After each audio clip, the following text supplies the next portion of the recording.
The clink of my father's glass cut through the room like a blade. 40 years married, he said. Applause, laughter, wine sloshing. Then the announcement. Hawaii, next week, entire family, another party. Everyone cheered. Everyone except me. I smiled anyway. I always did. "What time is the departure?" I asked, casual, controlled, like I already knew the answer. My father didn't look at me when he replied. "You don't know," he said, voice flat, practiced. "Because you're not part of us. You'll stay behind, take care of all the kids." The room went quiet in that special way only betrayal can create. Not shock, not confusion, recognition. That was the moment, the exact second something in me sealed shut. I used to believe families broke loudly, screaming, slamming doors, ultimatums. I was wrong. Mine fractured politely, with silverware, with toasts, with smiles sharp enough to draw blood.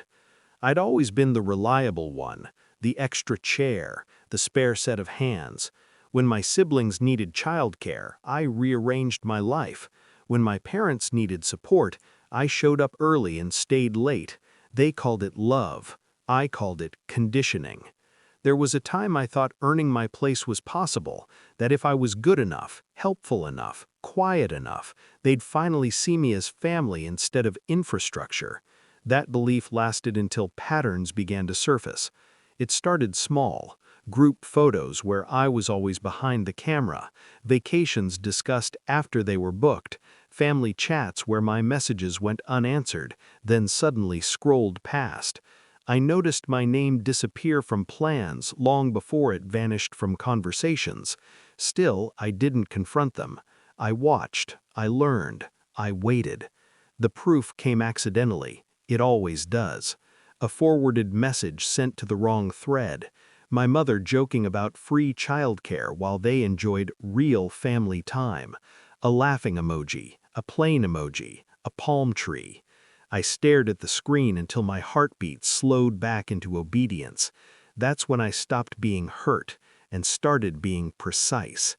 I didn't lash out. I didn't cry. I didn't beg for inclusion like I once would have. I planned. I accepted the role they handed me, the babysitter, the invisible one, the dependable shadow. I nodded at the anniversary dinner. I congratulated them. I said, of course, when they told me to stay behind. And that's what made the next part work. Over the next week, I prepared quietly. I contacted every parent involved, calm voice, concerned tone, asked for emergency contacts, allergies, bedtime routines, consent forms. Then I asked a different question. Who's covering childcare costs while the parents are abroad? Silence, confusion, assumptions unraveling in real time. I drafted invoices, reasonable ones, market rates, itemized, professional. I sent them before the flight. I also made other calls, to the school, to the pediatrician, to the insurance provider. Temporary guardianship requires paperwork, signatures, responsibility. Responsibility is expensive. By the time their plane lifted off, I was legally accountable for 6 children who weren't mine and financially compensated for every hour of it. They landed in Hawaii to a flood of notifications, contracts, payment requests, missed calls. I ignored all of them. The kids were easy, they always are. They listened, they laughed, they slept on schedule. What wasn't easy was watching the family group chat implode. My siblings panicked, my parents raged. They accused me of misunderstanding, of being dramatic, of ruining everything. I saved every message. On day 3, my father called, voice tight, controlled fury. "This wasn't what we agreed on," he said. I let the silence stretch.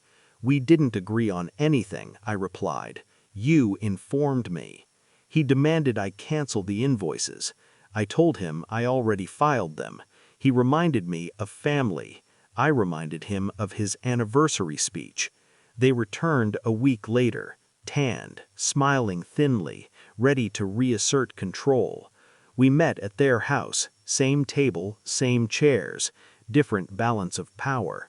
My father began speaking first. I stopped him with a folder placed gently on the table. Printed screenshots, messages, payment receipts, guardianship documents. Then I slid one final envelope across to them, my resignation, not from a job, from a role. I won't be your convenience anymore, I said, calm, even.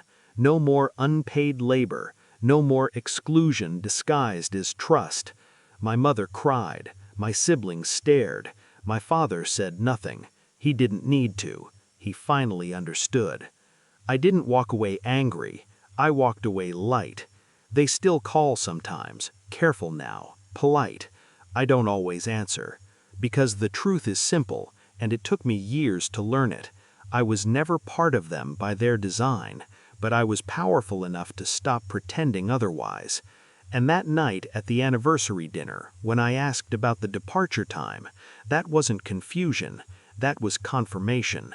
The revenge wasn't loud, it didn't need to be. It was structural, permanent, and perfectly deserved.